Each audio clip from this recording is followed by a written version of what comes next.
Welcome back to another episode of The Natty Teacher. I'm your host, The Natty Teacher, and today is a rest day. So for those of you who are new to the channel, I don't have any training footage for you today. On Saturdays, I never have training footage because it is my off day. It is the one day per week where I don't do any kind of training. Maybe cut my lawn. That's about the only, and maybe go for a walk with my family. It's about the only movement that I'll have in my day on Saturdays, okay? But I do take a little time on Saturdays to cover hot topics in the fitness industry.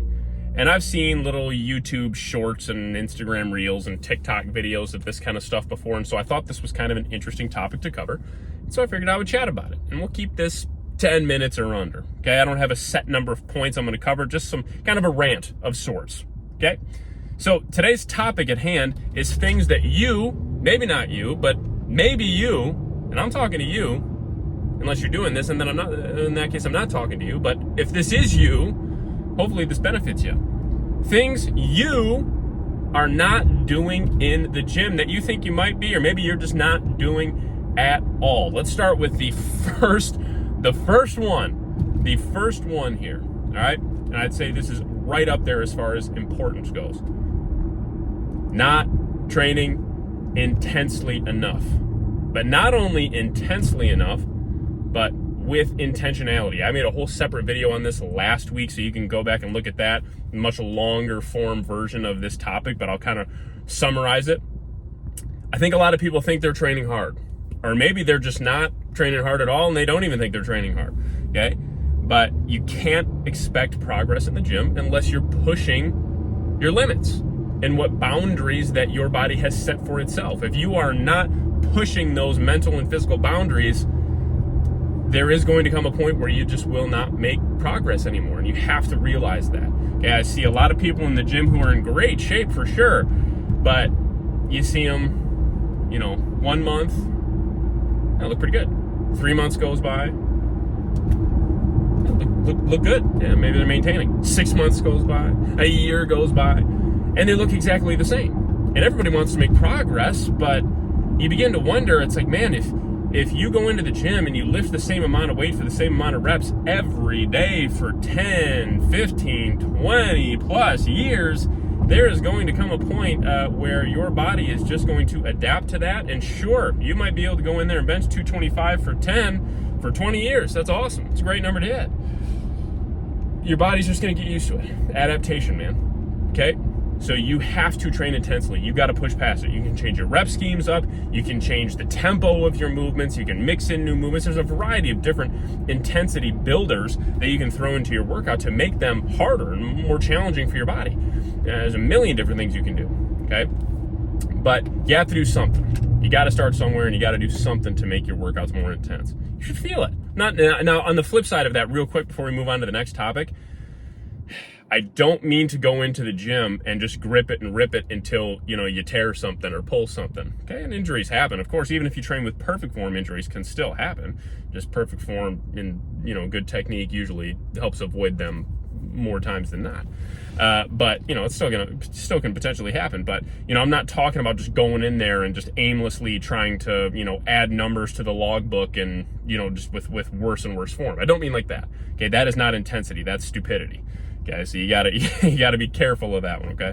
But again, train more intensely. Whatever, if you think you're training really, really hard right now and you're not making progress, I can promise you, you probably are either not training hard enough, or however you're training is just clearly not working for you, and you gotta mix it up a little bit, okay? And that kind of leads me to the second point here.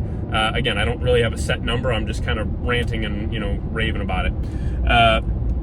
Second point is you go into the gym without a plan. Oof, my friends. You're like, yeah, it's chest day. Okay, cool. What parts of the chest do you want to work on? Whole thing. Sweet. What exercises are you going to do? I don't know. Okay, weird. Go into the gym with a plan. We'll keep this point short and sweet. Okay, you can have a logbook. You don't have to have a logbook. You absolutely don't have to.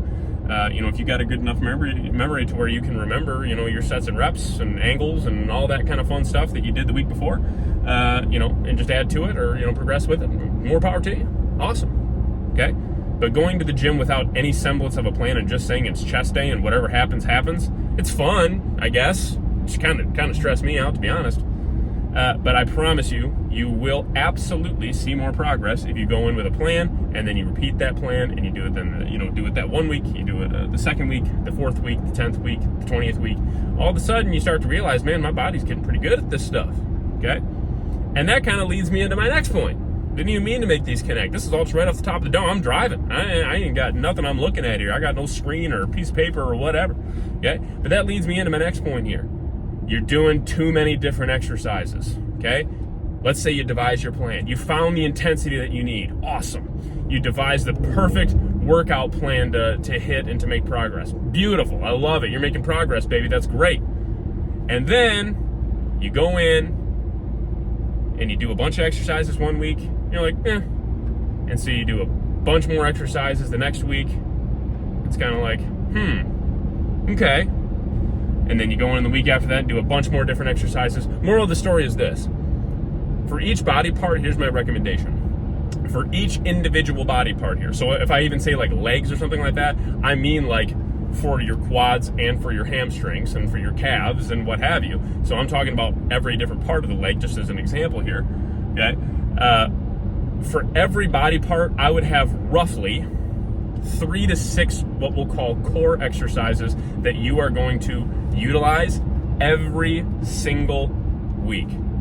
Maybe play with the angles here and there, the tempo, the rep schemes, what have you, fine. But having a core set amount of exercises that you are going to do for 6 weeks, and then another 6 weeks, and then another 10 weeks, and 12 weeks.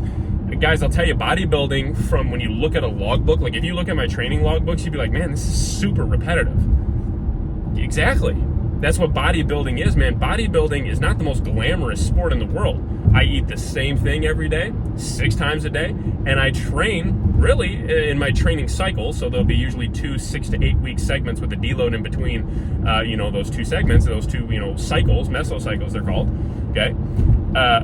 I'll train the same exact exercises and then progressively get stronger at those exercises in that particular angle. And then maybe after 2 6 or 8 week cycles, then maybe I'll change up 1 or 2 of those exercises. You know what I mean? Very rarely do I change up the whole thing. You have to have selection. You have to. Okay, you have to have selection. And but you don't have to utilize that selection every single week. Have that arsenal of exercises you feel, you connect with, play around with them, and then run those same exercises for long periods of time. Get stronger at them, get better technically at them, better technique, better form, better range of motion, all that kind of fun stuff. Do all of those things. I promise you, you will make a ton of progress, okay? And then last but not least, we'll end it here to keep it under 10 minutes. You gotta have fun. Bodybuilding can be repetitive. Bodybuilding can be kind of boring, and if you don't love it, maybe it's just not for you. At least maybe the competitive aspect of it, or the consistency aspect of it. Maybe you just want to be in shape. Sure, you can go to the gym twice a week, once a week, and be in shape. And just be active and eat healthy and all that, of course. Okay. But if you're truly, truly trying to bodybuild for long periods of time, you gotta have fun. You gotta have that motivation. You gotta have that fun in the gym. Because like I said, it very, very much so can get repetitive for sure. Anyways, I'm going to leave it there, right about that 9-minute mark. Make sure you tune in tomorrow for a brand new, fresh episode of a workout you've already seen before. A Push-A session is on the docket tomorrow. We're going to go in there and absolutely crush it. I can't wait. Make sure you like, share, and subscribe to the channel. I appreciate y'all. I love y'all. Thank y'all for all the support. Having a blast with this, man. I really do appreciate it. But for today, I am the Natty Teacher, and school is out. I'll catch y'all on the flippity flop.